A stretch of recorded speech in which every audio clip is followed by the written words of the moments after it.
स्वागत है आपका नवोदय टाइम्स पंजाब केसरी में। मैं हूं दीक्षा शर्मा। देश प्रदेश की तमाम खबरों के साथ हम आपके समक्ष आ चुके हैं। शुरुआत करना चाहेंगे एक दर्दनाक हादसे से जो कि कर्नाटक में पेश आया है। दरअसल चलती स्लीपर बस में आग लग गई। बुधवार देर रात को ये घटना पेश आई है। ठीक रात को 2:30 बजे स्लीपर बस में कुछ इस कदर आग लगी कि 10 यात्री जिंदा जल गए हैं और इसमें 30 यात्री सवार थे। जैसे तैसे करके बाकी के 20 यात्रियों ने अपनी जान बचाई है। हालांकि इसमें भी कुछ एक लोग गंभीर रूप से जल चुके हैं। बताया ये जा रहा है प्रत्यक्षदर्शियों की ओर से कि काफी तेज रफ्तार से नेशनल हाईवे 48 पर ये स्लीपर बस चल रही थी और डिवाइडर तोड़कर दूसरी तरफ जा पहुंची, जहां से एक प्राइवेट बस आ रही थी। निजी बस के साथ टकराने के बाद इसमें आग लग गई और ये दर्दनाक हादसा पेश आया। यात्रियों को मौका नहीं मिल पाया अपनी जान बचाने का, क्योंकि रात के 2:30 बज रहे थे। उस वक्त सो रहे थे, इसी वजह से सही समय पर बाहर नहीं निकल पाए।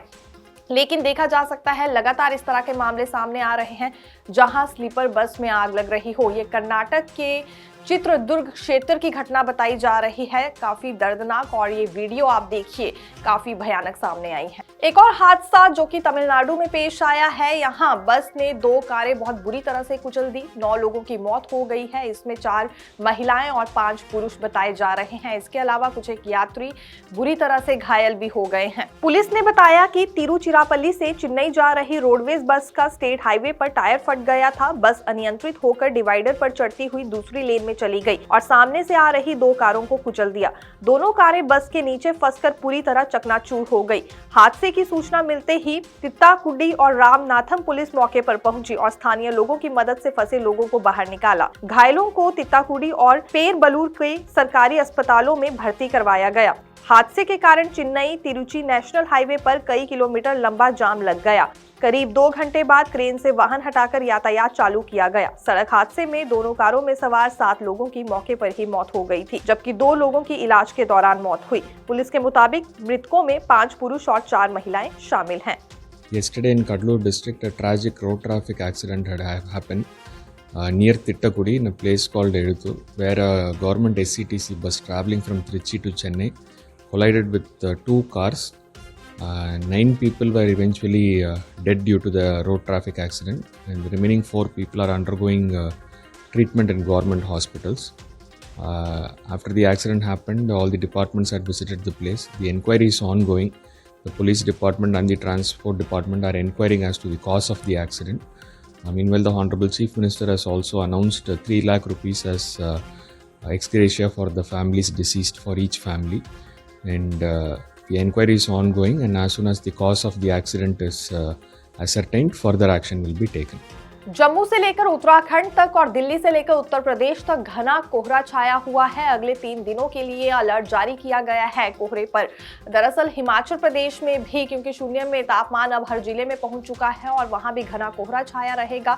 पंजाब, हरियाणा, चंडीगढ़ में इसका खासा असर देखने को मिलने वाला है। शीतलहर का प्रकोप जारी रहेगा, लेकिन इसका सबसे बड़ा असर हवाई यात्रा और रेलवे यात्रा पर पड़ रहा है। पिछले कई दिनों से समय से ट्रेन अपने स्थान तक नहीं पहुंच पा रही है। स्टेशन से दूसरे स्टेशन तक समय पर यात्री नहीं पहुंच पा रहे हैं और हवाई यात्राएं पूरी तरह से रद्द हो रही हैं, तो कहीं काफी ज्यादा समय लग रहा है। पंजाब और हरियाणा में कड़ाके की ठंड पड़ रही है और दक्षिण भारतीय राज्य तमिलनाडु के प्रसिद्ध हिल स्टेशन ऊटी में पारा 0 से 1 डिग्री नीचे चला गया है। भारतीय मौसम विज्ञान विभाग के आंकड़ों के अनुसार 31 दिसंबर तक उत्तर और मध्य और पूर्वी भारत के कुछ स्थानों को घने कोहरे से राहत नहीं मिलने वाली है। उत्तर प्रदेश, हरियाणा, चंडीगढ़ और पंजाब में 31 दिसंबर तक रात और सुबह के समय बहुत घना कोहरा छाए रहने की संभावना है। वायु प्रदूषण में थोड़ा सुधार देखते हुए CAQM ने एक बड़ा फैसला लिया है। फिलहाल दिल्ली NCR से ग्रैब 4 को हटा दिया गया है, यानी कि कुछ एक प्रतिबंध जो लगाए गए थे और ग्रैब 4 के दायरे में आते हैं,